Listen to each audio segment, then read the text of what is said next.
Hi friends, welcome to சியாஸ் diary. இன்றைக்கி இந்த வீடியோவில் நம்ம என்ன பார்க்க போகிறோம்னு பார்த்தீங்கன்னா, ஒரு பீட்ரூட் கோலா உருண்டை தாங்க பார்க்க போகிறோம்.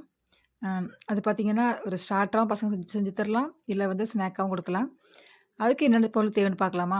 இப்போ பார்த்தீங்கன்னா, ஃபஸ்ட்டு நம்ம வந்து ஒரு ஒரு பட்டை, ஒரு 4 கிராம்பு, 2 ஏலக்காய், ஒரு 1/4 டீஸ்பூன் சோம்பு இதெல்லாம் எடுத்து ஒரு பேனில் நம்ம ட்ரை ரோஸ்ட் பண்ணிக்கணும். ஆயில் எதுவும் ஊற்ற தேவையில்ல. அதுக்கப்புறம் பார்த்திங்கன்னா, ஒரு 3லேருந்து 4 டீஸ்பூன் பொட்டுக்கடலை போட்டுக்கணும். அதில் எல்லாமே ட்ரை ரோஸ்ட் தாங்க பண்ணணும். ஃப்ளேம் வந்து லோ ஃப்ளேம் வச்சு யூஸ் பண்ணிக்கோங்க. அதுக்கப்புறம் பார்த்திங்கன்னா, திருவின தேங்காய் 1 கப் அதையும் போட்டு நல்லா மிக்ஸ் பண்ணி நல்லா ஃப்ரை பண்ணிக்கோங்க. காரத்துக்கு தகுந்த மாதிரி பச்சை மிளகாய் போட்டுக்கோங்க. நான் 1 தான் போட்டிருக்கேன். உங்களுக்கு காரம் ஸ்பைசி நல்லா பசங்க சாப்பிடுவாங்கன்னா கூட ஒரு மிளகாய் பச்சை மிளகாய் போட்டுக்கோங்க. கொஞ்சம் நேரம் அப்படி நல்லா லோ ஃப்ளேமில் வச்சு ஃப்ரை பண்ணி எடுத்துக்கோங்க.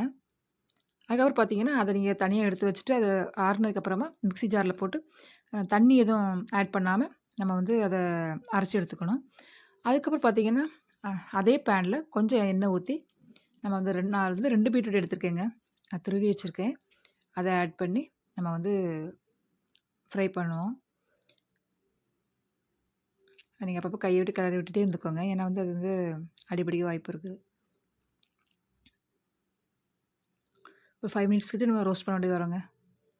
பச்சை வாசனை போகணும், கொஞ்சம் அது வேகணும். அது ஏன்னா தண்ணிலாம் நம்ம ஆட் பண்ணக்கூடாது.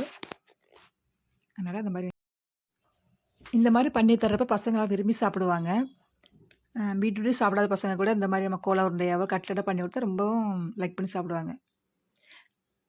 ஸ்கூல் விட்டு வந்தோடனே பசங்க செஞ்சு தாங்க சூப்பராக சாப்பிடுவாங்க. அப்புறம் பார்த்தீங்கன்னா, நம்ம ஆல்ரெடி மிக்ஸி ஜாரில் நம்ம போட்டு அரைச்சி வச்சுருக்கோம்ல, அந்த பவுடர் அதையும் நம்ம வந்து அந்த மசாலாவையும் சேர்த்து இதில் ஆட் பண்ணிக்கலாம்.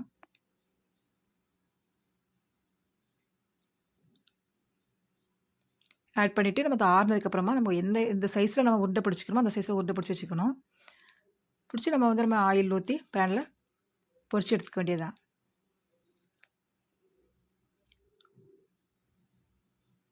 சூப்பரான கோலா உருண்டை ரெடி ஆகிட்டுருக்கு. உங்களை யாரும் நம்ம சேனலை நம்ம சப்ஸ்கிரைப் பண்ணால் பார்த்துட்டீங்களோ மறக்காமல் சப்ஸ்கிரைப் பண்ணுங்கள். பக்கத்தில் பெல் ஐக்கன் மறக்காமல் நீங்கள் கிளிக் பண்ணிக்கோங்க. ஏன்னா அதை கிளிக் பண்ணிங்க தான் நான் போகிற வீடியோஸ் எல்லாமே உங்களுக்கு அப்டேட் ஆகிட்டுருக்கோம். சூப்பரான கோலா ரெடி ஆகிட்டுங்க. இந்த வீடியோ பிடிச்சதை மறக்காமல் லைக் பண்ணுங்கள், கமெண்ட் பண்ணுங்கள். நெக்ஸ்ட் என்ன வீடியோ போடணும்னு மறக்காமல் சொல்லுங்கள். ஓகே ஃப்ரெண்ட்ஸ், தேங்க்ஸ் ஃபார் வாட்சிங்.